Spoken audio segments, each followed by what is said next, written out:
Hello everybody and welcome to Higher Plane Games. My name's Simon and this is F1 97, easily my favourite F1 game on the PS1 console, followed probably by 99 and then 95.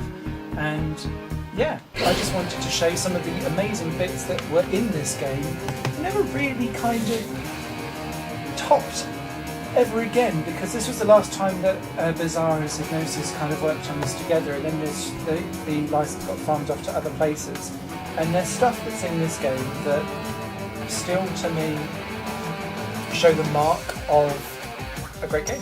So I want to dive initially into gaming mode so that we can see some of the extra stuff that's kind of gone on. So you've got practice, qualifying and race. Offset damage on, failures are back and on. I know that's kind of coming back as a thing now in the modern games, but for a while we had no failures at all. Weather could be sunny, rainy or variable. Tyre wear will stick on, fuel will stick on. Tear-offs was a thing that was only been introduced in this game only, where you have to press triangle to wipe your visor if you're in that cockpit mode. And flags, obviously the first time in the Formula 1 franchise on PS1, were available as well. Now for the eagle owner among you, I've selected Estoril. And the reason for that was that Estoril and Jerez were busy battling over who was going to host the final round of the championship. Estoril was originally dropped in the 97 calendar because it wasn't ready and able to host the race. It then was potentially able to, but the referee were even given the place. So it wasn't quite sure whether or not you could have one or the other, or potentially even both, and have an 18 race season. So Psygnosis and Bizarre, they'd already made Estoril for 95, they just updated it for the 97 season and included it, and that was fantastic, so thank you so much. Also notice, driver number 1 Williams, Jacques Villeneuve never gave his licence to any of these games.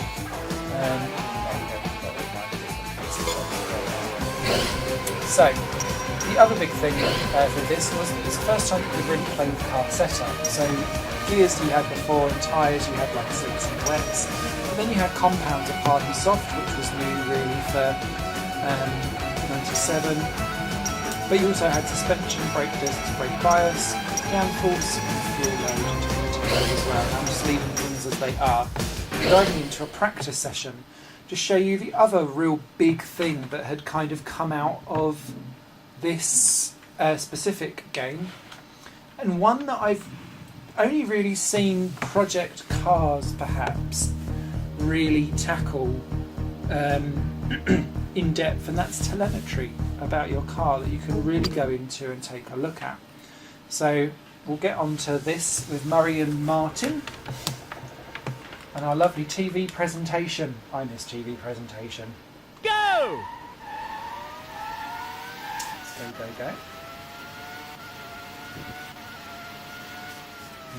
Careful. A variety of different camera angles, including this driver cockpit one, which is the big new one, and that's the one you need to press triangle on to do your tear-offs. And we'll do a lap of Estoril, and then I'll show you what the telemetry is all about. It's actually looking rather well. In terms of handling with this game, the drivability of the car means that the corners are much more like you're turning in a specific arc, as opposed to the left and right D-pad buttons really feeling like you're nudging the car around. This is much more of a fluid turning vein,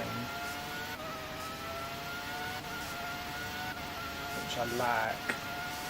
With the 107% rule of the past couple of years, we're seeing that the tail-end teams have had to sharpen up their act and spend longer making sure they can do competitive time. This means that the gap between the qualifying times from the front to the back of the grid is now much less. Running out wide. And we'll cross the line and do what looks to me like a pretty amazing lap, actually. For me, at least, anyway. Moved on a 1:15.6. If I now press start, we then have telemetry. And I know that it's not like the best looking of what's on there, but RPM, gears, speed, brake, throttle, you can really see it and trace it from the previous lap's data. And you can try to overlay or visually look at what's different between stuff. What it doesn't have is the option to kind of flick between back and forth and stuff, but it's the start of something that's really great for telemetry that no F1 game has ever really taken forward to explain stuff. The ability to map over a lap from one set of tyres to another, say, or something like that. I would be so excited if that was an actual thing that you could do. So, let's dive into quali.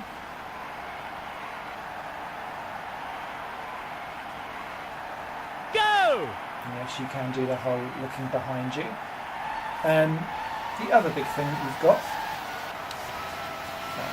let's try and do like actual drive. This will be horrific. There we go. You can see how horrific this is gonna be already. Let's give it a go anyway. We'll down and power down the straight, surely. But of course, you've only got 12 laps. You need to get within 170% if you can, although this game does not enforce that. F1 98D is the only one to enforce it, to be fair.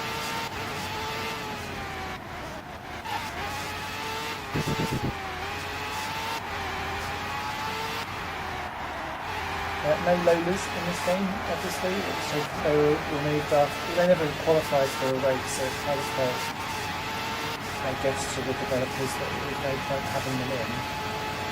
Because it's if you look at F1 results histories, they've never figured, so that's a shame. As you can see in this kind of lower... A new car ruling for 1997 I find is that the teams have to like in the decide in earlier advance F1 games, I which struggle with compound to use these for both qualifying types and the of race. And having done so, they're limited to a maximum of 28 tons. because the draw distance isn't great, so I can't really see what's coming ahead quick enough. And it takes me a few laps to really kind of hone in the skills to make sure that I memorise where I need to turn and brake on this specific circuit.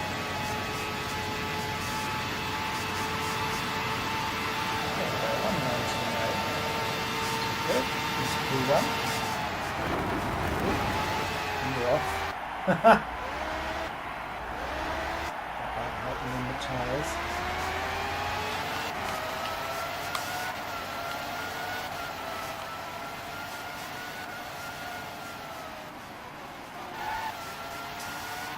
So one of the other things that I think is a good step forward from like what Codemasters do now is the ability to just dive back into the pits again and have the session advance. What you've got in qualifying is that actually if you just He's dive already into the behind pits, his which is best what I time do in at a intermediate second. one.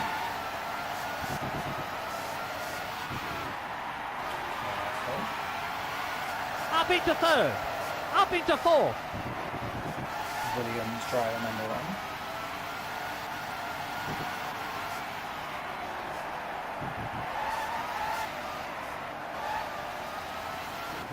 That's intermediate two, and he's slower than his best. I'll show you what happens when... Each tyre manufacturer supplies two different compounds, a hard one and a soft one. The teams have to decide after the practice sessions which compound they will use for both qualifying and the race. Qualifying itself, They have to decide whether or not to use soft tyres, you which are faster, kind but of may sit in the involve pits having and an you extra can let hot stop. everything run That in real damaging time has for to the the hour nose will of mean the a new qualifying front wing, I itself. expect. Let's stop the fuel there, mate.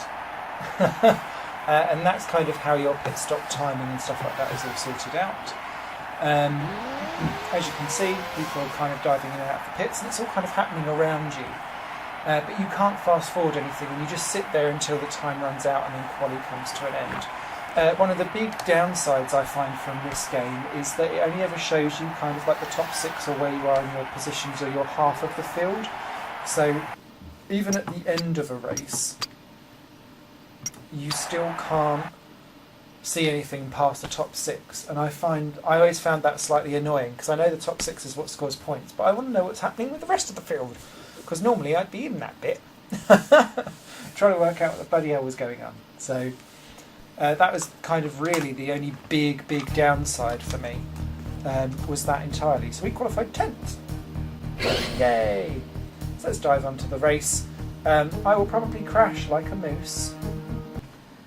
Welcome to the Portuguese Grand Prix here at Estoril. This is a very demanding course. It's one that's a favourite testing ground with many of the teams. That means, of course, that the drivers know its 2.7 miles very well. But even so, corners like the new uphill chicane and the final parabolica can give them some problems.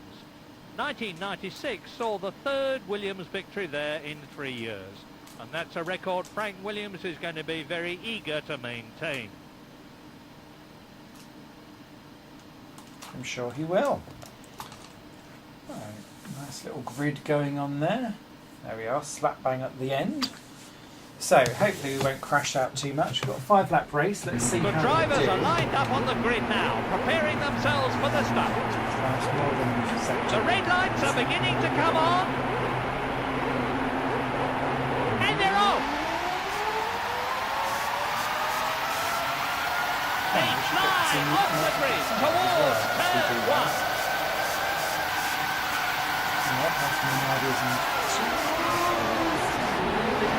Beautiful! He forces his way through. Something must be wrong. He's dropping back.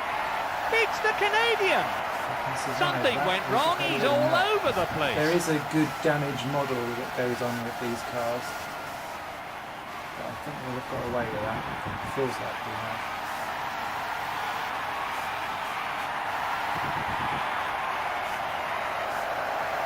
Car's a little bit heavy because we're heavy with fuel. And we turn tyre wear on. So we'll catch back up again and play ball.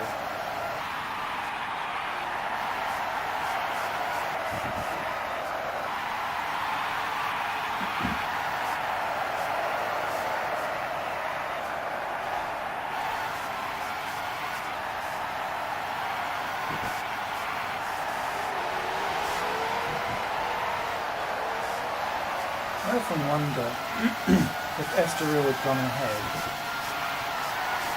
how that would have affected the 97 championship at all. If at all. Ah, Christ.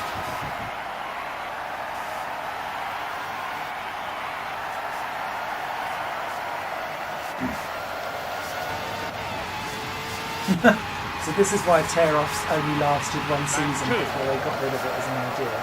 It's novel. I'll say that.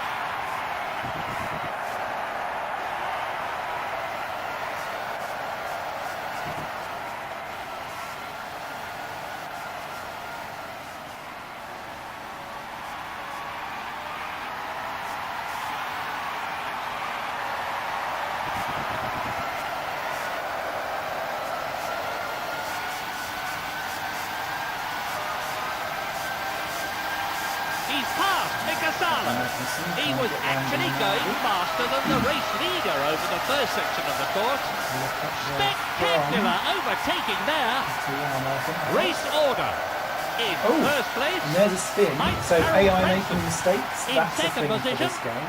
Gerhard Berger. Rubens. Third, Michael Schumacher. Been helped into that by that In arrows. fourth position, Giancarlo Fisichella. Hang on! He's actually up on the leader's time at split 2. In fifth place, Johnny Herbert. It's good. We're getting In to see all sixth the place, little extras. Eddie Irvine.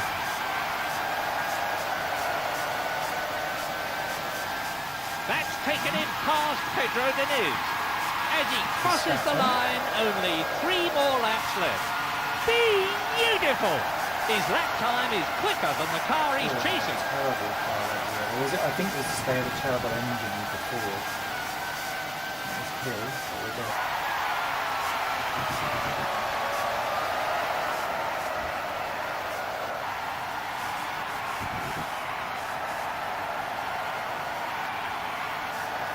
He was actually going faster than the race leader over the first section of the course.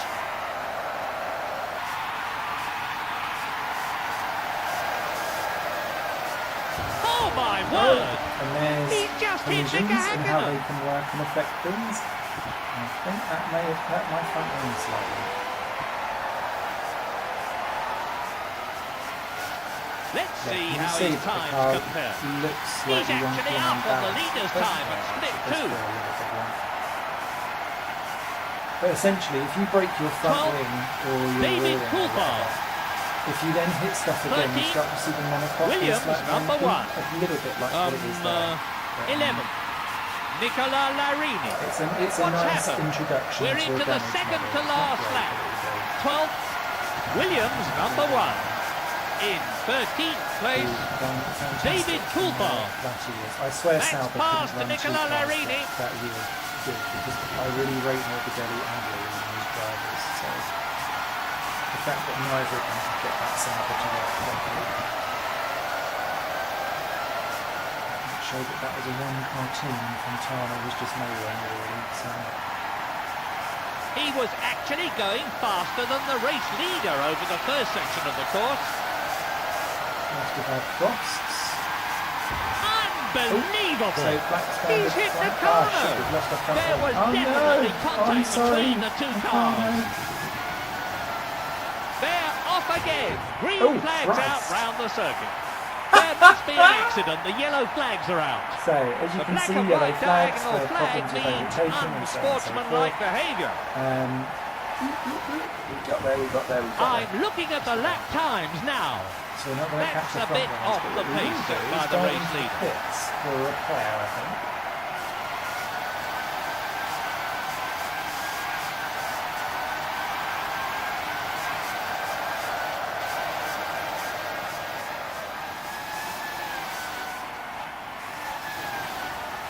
He probably just lost concentration for a second, and that was all it took.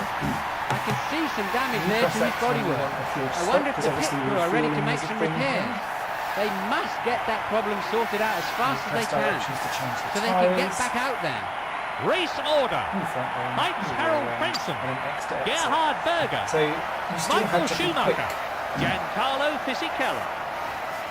Ouch! He probably just lost concentration for a second, and that was all. Oh, love it. And the car feels like it is on rails.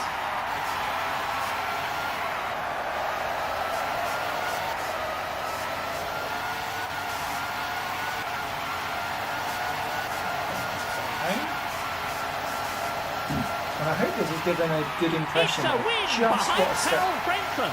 I'm sure Frank Williams and the rest of the Williams team will be absolutely delighted with this And win. why it still In remains second place, one of my most Gerhard favourite racing Berger. games, probably In of all time. third place, Michael Schumacher.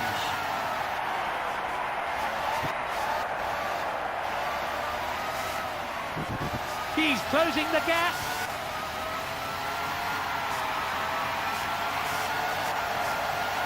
If you'd like to see maybe a full F1 season, not 100% those distances and stuff like that with F1 97, please do let me know. I would be well up for it. I just need a little bit of time to practice. 21st, Williams, number Make 1. sure that I'm not terrible like that.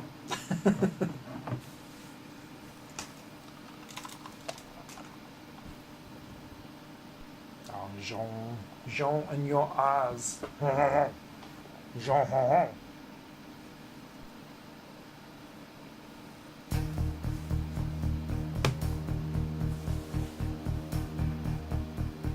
So there we go. F1 97. I hope you liked. You guys all take care. Thank you very much for watching this video. I'm super hyped. Don't forget there's going to be bonus coverage all weekend, I think, for F1 2017. It's going to be great. So you guys all take care. Subscribe. Say hello.